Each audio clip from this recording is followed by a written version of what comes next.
हाय दोस्तों, आप सभी का मेरे YouTube चैनल पर हार्दिक स्वागत है। तो दोस्तों, इस वीडियो में हम लेके आए हैं जुकाम खांसी से जो भी परेशान होते हैं व्यक्ति, जिन्हें बार बार जुकाम होता रहता है, तो उसके लिए हम इसमें ट्रीटमेंट लेके आए हैं कि उनको कौन सी ड्रग्स यूज करनी चाहिए जिससे उनका जुकाम है वो सही हो सके। ठीक है, तो पहली टेबलेट आप देख सकते हैं सेटजिन, यानी जिसमें सेट्रिजिन हाइड्रोक्लोराइड सॉल्ट होता है।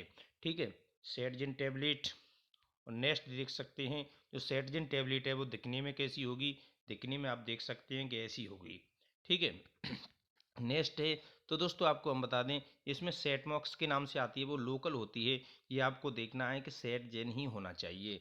सेटजिन टेबलेट हो गई। नेक्स्ट हो जाएगी इसमें आपकी एलमॉक्स। एलमॉक्स जो कैप्सूल आता है एलमॉक्स 500 में, जिसमें एमोक्सिसिलिन क्या होता है, सॉल्ट होता है। तो एलमॉक्स 500 कैप्सूल हो जाएगा, ये आपको लेना है। और लेनी है कोल्ड गो टैबलेट। कौन सी टैबलेट लेनी है? Cold go tablet. Cough and cold, जो खांसी होती है वो भी दूर हो जाएगी इससे। और ये इसमें सभी सॉल्ट मिलेंगे आपको, सेट्रिजिन हाइड्रोक्लोराइड, फेनिलेप्रिन हाइड्रोक्लोराइड और पैरासीटामोल, यानी ये बुखार में भी काम करती है। तो दोस्तों, ये तीनों लेनी ही। ठीक है, तीनों में से एक एक एक सुबह शाम लेनी है, और वो भी गुनगुने पानी के साथ। तो दोस्तों, आपको जो जुकाम है, खांसी है, उससे बिल्कुल राहत मिलेगी और आप बिल्कुल ठीक हो जाओगे। अगर आपको मेरी वीडियो अच्छी लगी हो तो वीडियो को लाइक करें, चैनल को सब्सक्राइब करें। थैंक यू दोस्तों।